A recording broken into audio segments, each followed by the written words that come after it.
Halo penonton Cokro TV, jumpa lagi dengan saya Karen Poru di Suara Karen. Suara Karen episode ini akan membahas tentang peristiwa kekerasan seksual yang terjadi kepada 15 siswa lulusan Sekolah Selamat Pagi Indonesia, SPI Batu Malang. Pelakunya adalah pendiri Sekolah Selamat Pagi Indonesia SPI bernama Julianto Eka Putra. Kasus ini di awal-awal sempat viral dan sekarang ini sedang di tahap persidangan di Pengadilan Malang.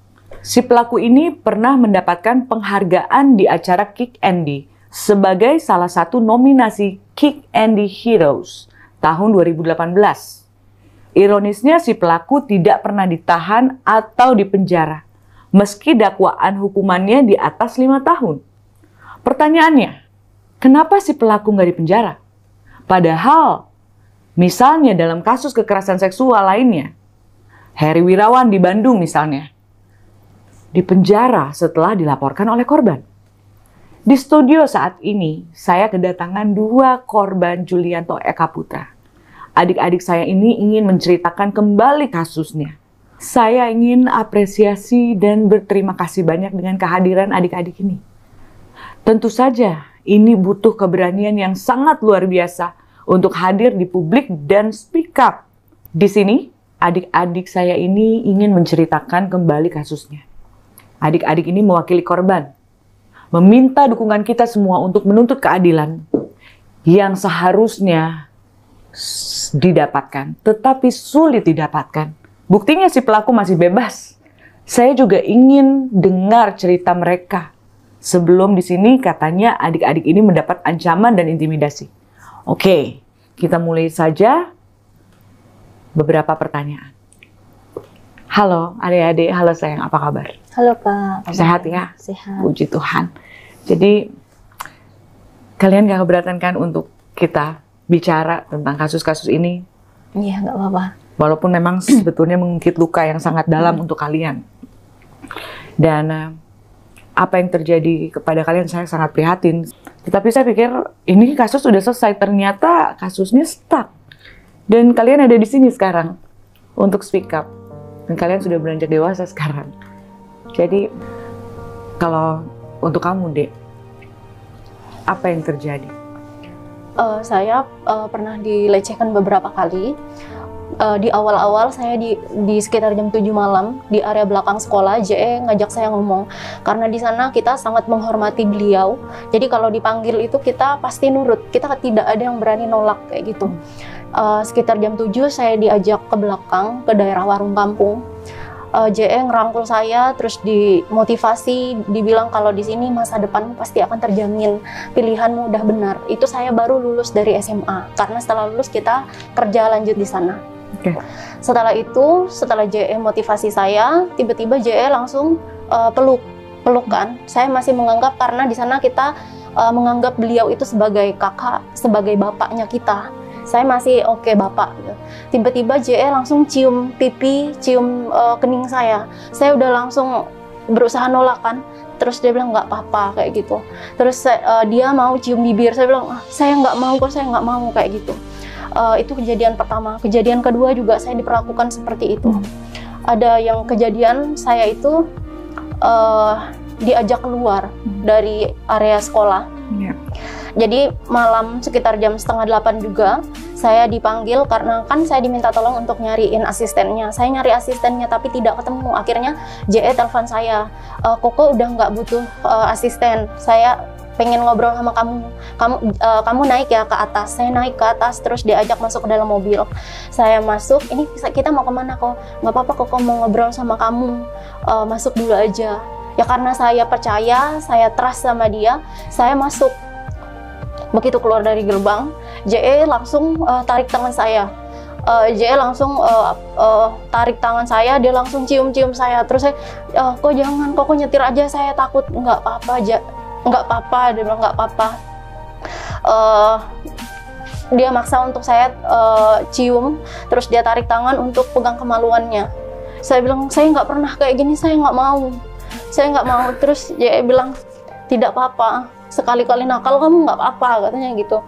Terus saya kan oh saya nggak mau, kok nyetir aja, tapi itu saya dipaksa, tapi saya nggak bisa berontak, saya nggak bisa keluar dari mobil, dan itu saya dibawa ke daerah Gunung Panderman. Di sana saya begitu keluar dari mobil, JE langsung peluk saya, dia langsung cium-cium saya, dan tempatnya itu sangat sepi, jadi nggak ada orang yang lewat sama sekali, jadi saya nggak bisa melawan, karena itu daerahnya benar-benar kayak hutan gitu Kak, jadi dilakukan persetubuhan terhadap kamu juga, apakah dia sampai melakukan penetrasi sama kamu, maksudnya memperkosa kamu? Tidak sampai, tapi itu dia sudah berusaha berkali-kali, karena saya ada beberapa kali kejadian sampai dipanggil ke kamarnya, saya dipaksa untuk melepas pakaian saya, bagian atas saya sudah kelepas, tapi dia maksa untuk bagian bawah, tapi saya berusaha untuk, saya nggak mau, saya lagi halangan, saya lagi ini, sampai suatu ketika saya ada kejadian yang dia tuh sampai maksa, nggak pakai ngomong atau apa, jadi benar-benar maksa saya untuk oral seks. Jadi saya dipaksa untuk ngulum kemaluannya. Itu saya sampai muntah kan, saya bilang saya nggak mau kok, saya nggak pernah kayak gini, saya nggak bisa kayak gitu. Jadi dia memaksa kamu melakukan oral seks ya? Iya. Terhadap dia ya? Itu sudah berapa kali?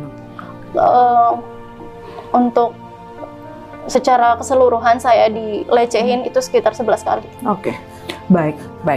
Oke, mau tanya dong, kasus ini terbongkar tuh pada saat tahun 2019 itu, kalian tahu kan terbongkarnya bagaimana?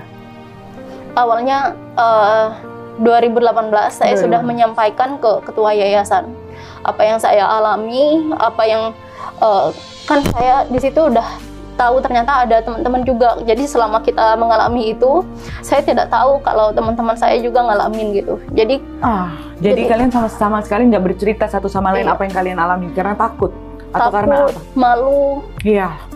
Karena sakit, kan kadang kalau kita mau cerita, saya sendiri tuh ngerasa kayak siapa yang mau percaya, atau enggak kamu wanita murahan banget atau kayak gitu Kak. Jadi ya, kayak nggak kuat. Takut orang menjudge kamu ya. Jadi semuanya sama ya cara berpikirnya. Adik juga ya. Iya sama. Jadi ternyata banyak yang lain juga dilecehkan. Itu berapa banyak deh orangnya? Kalau di berita yang saya baca itu sekitar 15 orang ya. Iya, itu 15 itu yang mau ngomong, yang di luar itu kan banyak yang lebih baik bungkam ya. Iya. Mereka lebih, yang 15 itu mereka yang mau berperkara ya. Iya. Oke, jadi kan teman-teman kamu akhirnya saling tahu nih satu sama lain, kalau nggak cuma satu korban ini kamu doang juga gitu kan. Ternyata dia juga, ternyata akhirnya banyak yang jadi korban gitu. Nah ini terus gimana nih sampai ketahuan dan akhirnya si terdakwa ini akhirnya dilaporkan gitu? Iya, jadi awalnya itu bermula dari CCTV. Iya, jadi CCTV karena di sana yang running itu kita semua. Jadi dari teman-teman yang udah lulus kita yang runningin, jadi kita bisa lihat CCTV, kita punya akses. Nah ternyata di CCTV itu JE melakukan itu bersama ada teman kita juga, masuk di satu kamar yang sama, satu kamar yang sama. Terus setelah itu kan beritanya udah nyebar tuh ke semuanya, ke adik-adik yang lain, ke teman-teman yang lain. Sampai suatu ketika kita juga dihadirin sama JE, kita dikumpulin jadi satu. JE menyampaikan klarifikasi. Jadi JE mengklarifikasi bahwa JE kesana hanya untuk datang karena teman saya lagi stres karena pekerjaan. Nah mulai dari situ kita mulai bercerita satu sama lain, karena saya sebagai korban, terus teman saya sebagai korban, kita melihat gelagat itu tidak biasa. Dari itu kecurigaan kita semakin menyebar, akhirnya kita mulai bertanya ke teman-teman kita. Di situ kita mulai saling terbuka gitu Kak. Siapa yang mulai itu? Non, yang kita. mulai dulu. Kalian berdua yang mulai? Iya. Wah luar biasa. Lalu punya keberanian luar biasa ya untuk seperti ini. Lalu lanjut ceritanya, Non. Setelah itu gimana? Ya, jadi setelah itu, saya kan kaget sekali bahwa teman saya yang satu ini, yang duduk di samping saya ini kan bercerita sampai seperti itu, dan saya itu kan syok sekali loh Kak. Kamu juga kena gitu. Terus habis itu ada adik saya lagi, ada sekitar 5 waktu itu juga ngomong ke saya juga. Nah terus kemudian saya malah nggak pernah tahu gitu. Nah terus itu saya lihat dari cara dia ngomong, bagaimana perasaannya itu saya bisa melihat, saya bisa merasakan bahwa itu tuh adalah hal nyata yang sama seperti yang saya rasakan seperti itu, dan ternyata banyak yang lain lagi seperti itu. Nah kemudian akhirnya saya dan teman saya ini kita melaporkan ke Komnas. Jadi ke Komnas Pak Aris Mardika Sirait. Pak Aris Mardika Sirait. Oke, Komnas Anak. Ya, Komnas Anak. Pak Aris, oke. Ya, karena waktu itu Pak Aris pernah datang ke sekolah kami, ke Selamat Pagi Indonesia itu. Oh baik, Gitu. jadi kalian pergi ke Komnas Anak nih yang di Iya. Pasar Rebo ya? Iya, Oke, gitu. baik. Nah, Terus? dari situlah kita didampingi untuk kita membuat laporan yang pertama di tanggal 29 Mei 2021. Oke, Gitu. Mei 2021 ya? Iya. Iya. Oke, lalu setelah itu akhirnya didampingi? Iya, akhirnya didampingi. Kemudian kita juga ada LPSK waktu di awal-awal itu. Nah, sampai dengan hari ini ya masih Komnas yang terus untuk membantu mengawal kasus kami seperti Baik. itu. Cuman yang kami agak kecewa karena yang sama seperti yang dibilang teman saya tadi, bahwa kami sudah kesana kesini mondar-mandir. Kita juga udah khususnya ke Ibu Menteri juga kami berharap sekali untuk atensinya, namun kami tidak mendapatkan respon seperti itu, yang kami sangat sayangkan sekali. Gitu. Kami berharap bahwa benar-benar keadilan bisa ditegakkan dan tidak akan ada korban lain lagi gitu, karena adik-adik kelas saya kan masih banyak yang ada di sana juga gitu Kak. Ya, kalau sekolah ini belum ditutup ya, sekolah ini masih ada dan dia Iya. masih bebas soalnya. Iya, ya. dia masih Dan dia bebas. masih ada di sekolah itu. Nah, itu yang saya kurang tahu. Nggak tahu, sekarang. ya. Dia masih mengajar atau motivasiin anak-anak, nggak tahu ya, nggak ada infonya ya. Iya. Nanti kita cari tahu. Jadi ini luar biasa ya, ini kejadian yang sangat luar biasa gitu. Saya sampai udah nggak bisa nafas nih. Udah. So, jadi harapan kalian bahwa negara lebih hadir lagi untuk kasus-kasus pelecehan seksual, terlebih lagi pelecehan seksual dan eksploitasi terhadap anak-anak yang terjadi di bumi kita, di Indonesia, bumi Indonesia kita. Kami berharap negara lebih lagi hadir lagi untuk para korban. Dan mungkin kalau Pak Andi F. Noya juga nonton ini, dia Kick Andy Heroes. Bisa juga dibantu gitu loh teman-teman kita ini, bahwa he's not a hero. Dia adalah pedofil. Dan dia sudah terdakwa. Dan dia bukan, kalau buat saya ini udah, dia tidak ada kemanusiaannya sama sekali. Wah, ini kalau misalnya ini kita bandingkan dengan kasus Ustadz si Heri Wirawan ini hampir sama ya, cuman tetap aja gitu bahwa ini di institusi dia buat sekolah ya kan, dia sebagai pendidik, harusnya kan dia sebagai orang yang bertanggung jawab atas hidup murid-muridnya dong, apalagi itu di asrama ya, dilepas dari orang tua, kalian masih di bawah umur, harus di bawah perlindungan dia, malah ini yang dia lakukan. Dan pada saat persidangan deh, ini kan sudah sampai tahap persidangan ya. Iya, Pak. Jadi aku kaget soalnya aku pikir udah selesai, jadi ini udah sampai tahap persidangan. Di persidangan sendiri dia ada, tapi nggak ditangkap tuh. Enggak, masih bebas sekarang, belum ditahan. Nggak ditahan ya? Belum. Padahal harusnya ditahan ya. Ini luar biasa ya. Jadi oke, aku mau ngobrol deh soal ini. Ini lagi persidangan ya. Di persidangan sendiri kalian sudah melalui persidangan dong, udah duduk di kursi panas dong sebagai korban ya. Sudah. Bagaimana persidangan itu? Apakah kalian menemukan apa-apa yang terjadi di persidangan itu? Aku pengen tahu bagaimana kalian menghadapi untuk tatap muka gitu sama dia gitu, dan bagaimana proses pengadilan itu berjalan, adik-adik. Ya, awalnya kita takut banget Kak, kita takut banget kalau udah nanti gimana ya kalau bersama dengan satu ruangan dengan pelaku, tapi ya kita memberanikan diri untuk kita harus menghadapi ini semua gitu. Yeah. Nah, tapi waktu di persidangan saya berharap juga kalau kita bisa diakomodir apa saja menjadi aspirasi kita, baik itu dari jaksa ataupun hakim. Nah, tapi ada beberapa saat waktu persidangan itu saya alami sendiri juga bahwa saya sudah menyampaikan semua yang menjadi apa keterangan saya di BAP, saya sudah jelaskan semua. Tetapi ada beberapa yang seiring berjalannya waktu saya juga mengumpulkan, menemukan bukti-bukti baru seperti itu Kak. Tetapi saat saya ingin menyampaikan kepada hakim itu tidak diperbolehkan. Jadi kenapa kok sampai bukti yang saya miliki nggak bisa diekspos, nggak bisa diterima oleh hakim seperti itu. Sedangkan yang saya tahu waktu di persidangan itu juga saya kan sering kali dicerca ataupun dari pihaknya JE ini, pengacaranya ini ngomong A, ngomong B, ngomong C, menanyain saya, dan bahkan mereka dari timnya JE itu memberikan bukti-bukti baru yang bahkan tidak ada di BAP, dan dengan mudahnya itu langsung hakim melihat, oh ya ada foto baru, hakim melihat, ada bukti recording baru, hakim membiarkan itu bisa diputar gitu. Sedangkan saya juga punya banyak recording, saya punya ada bukti baru di situ, saya malah nggak diperbolehkan untuk membuka di situ. Nah itu yang saya membuat saya kejanggalan di situ, ada apa sebenarnya? Bukankah saya di situ bisa untuk menyampaikan aspirasi saya kayak gitu? Tapi ya itu Kak yang buat saya bingung gitu. Harusnya lebih berpihak kepada korban ya, gitu loh. Jadi kejanggalan di situ ya. Kalau untuk kamu sendiri Dek, apa yang terjadi pada saat pengadilan? Saat pengadilan sih, untuk kita membicarakan fakta-fakta di luar BAP itu kita agak kurang bisa mengeluarkan. Jadi kayak kita itu, kamu harus sesuai BAP aja kayak gitu. Jadi seperti yang dibilang teman saya, itu kalau kita itu sangat sulit untuk mengeluarkan bukti baru. Tapi dari timnya JE itu sangat mudah gitu. Bahkan kita juga sempat ada omongan ke kita sebagai saksi korban, kalau kamu ini dari hakim menyampaikan, kamu ini bersaksi loh ya, kamu jangan sampai bersaksi dusta. Nanti kamu kalau bersaksi dusta bisa-bisa kamu nggak pulang nih, kamu langsung dipenjara 9 tahun. Jadi kita sebagai saksi, kita nggak ada yang boleh masuk karena tertutup, sidangnya tertutup. Jadi kita merasa benar-benar ini saya mau menyampaikan keadilan, saya mau menyampaikan kebenaran, tapi kok saya dipojokin, saya kok semakin dikecilkan kayak gitu. Jadi hal-hal semacam itu yang kalau saya juga ngalamin, saya keberatan menjawab itu karena demi keamanan saya, tapi itu diizinkan untuk saya harus menjawab gitu. Kalau misalnya untuk di keluarga sendiri, kalian kan udah kembali ke keluarga masing-masing ya? Juga kan, maksudnya setelah dari sekolah itu. Sekolah ini masih berjalan ya sekolahnya ya? Masih berjalan masih berjalan ya sampai sekarang ya?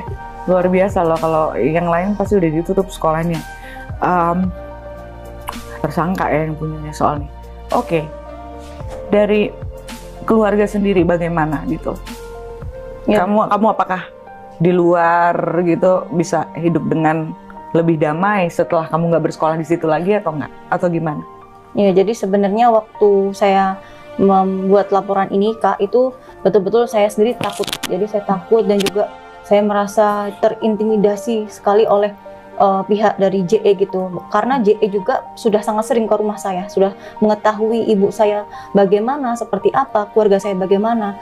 Nah, karena juga maka dari itu saya keluarga saya pun saya lindungi dulu untuk saya pindahkan seperti itu. Karena harus sampai pindah rumah ya? Iya, saya sangat takut sekali karena hal itu Kak. Karena sebelum saya resign dari sekolah itu juga, dari pekerjaan yang saya di sekolah itu, si J ini berkali-kali seperti kayak mengumpulkan siswa-siswi di situ, dia kayak menunjukkan powernya bahwa kalian waktu di luar jangan aneh-aneh, karena saya itu punya saya tahu dunia hitam, dunia putih, saya punya kenalan jenderal, saya punya kenalan para pejabat-pejabat. Jadi kalau sampai ada yang aneh-aneh, kalian semuanya, kalian belum tahu power saya seperti apa. Jadi di JE itu menunjukkan kekuatannya, sehingga kami sangat takut sekali Kak. Kami ini mau bercerita ke siapa, kami di bawah lindungan siapa gitu. Jadi itu yang membuat saya betul-betul ingin melindungi keluarga saya yang ada di rumah seperti itu. Oke, kalau kalian sendiri ya, aku mau nanya sama kamu, untuk perlindungan dari lembaga-lembaga terkait ya, lembaga-lembaga negara gitu, kalian sudah merasa dilindungi belum? Sejauh ini kita di dalam perlindungan LPSK. Oke. Iya, kita udah dilindungin LPSK. Jadi didampingi ya? Iya, didampingi ya, baik. Didampingi terus udah dibantu oleh misalnya lembaga-lembaga lain atau? Jadi kita pernah juga berusaha karena kita benar-benar nggak tahu, kita harus menyuarakan suara kita ini kemana, sampai kita mendatangi ke Ibu Menteri juga. Ibu Menteri Perlindungan. Oh, Ibu Menteri PPA. Ya, Bu Bintang. PPPA. Iya. Jadi kita sempat ketemu sama Bu Bintang. Sempat ketemu Ibu. Iya, Ibu langsung Menteri, ketemu baik. Ibu. Lalu bagaimana kelanjutannya untuk di kementerian sendiri? Ada langkah konkret apa yang dilakukan? Setelah pertemuan itu kita memang Ibu memberikan atensi kepada menyampaikan atensinya kalau beliau akan membantu kita untuk di proses hukum ini.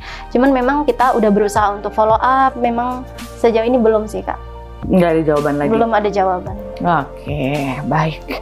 Kalau begitu sudah minta tolong ke sana kemari ya? Iya. Jadi udah banyak orang yang involve ya di dalam sini, maksudnya yang masuk ke dalam kasus ini ya. Baik, kalau begitu, oke adik-adik, maksudnya saya udah ini kita mau gali aja ya dalam keterangan dari kalian aja gitu sebagai korban gitu, supaya masyarakat tahu nih gitu bahwa kasus ini belum selesai loh, penonton Cokro TV. Kasus ini belum selesai, kasus ini masih berjalan dan si pelaku ini masih belum ditahan. Jadi ya, kalau saya ini geram sekali nih dengar ceritanya ini gitu loh. Dan kalau menurut kalian ya, hukuman apa sih yang pas gitu yang kalian mau untuk pelaku ini? Kamu maunya apa? Dalam hati kamu yang paling dalam maunya apa? Kalau dari saya secara pribadi, karena ini adalah kejadian nyata yang saya alami, saya berharap kita mendapat perlindungan yang benar dari pemerintah, dari lembaga-lembaga perlindungan, dia mendapatkan hukum yang setimpal. Hukum yang setimpal itu hukum seperti apa? Hukuman apa yang kau mau? Kalau menurut kamu itu yang pantas untuk dia?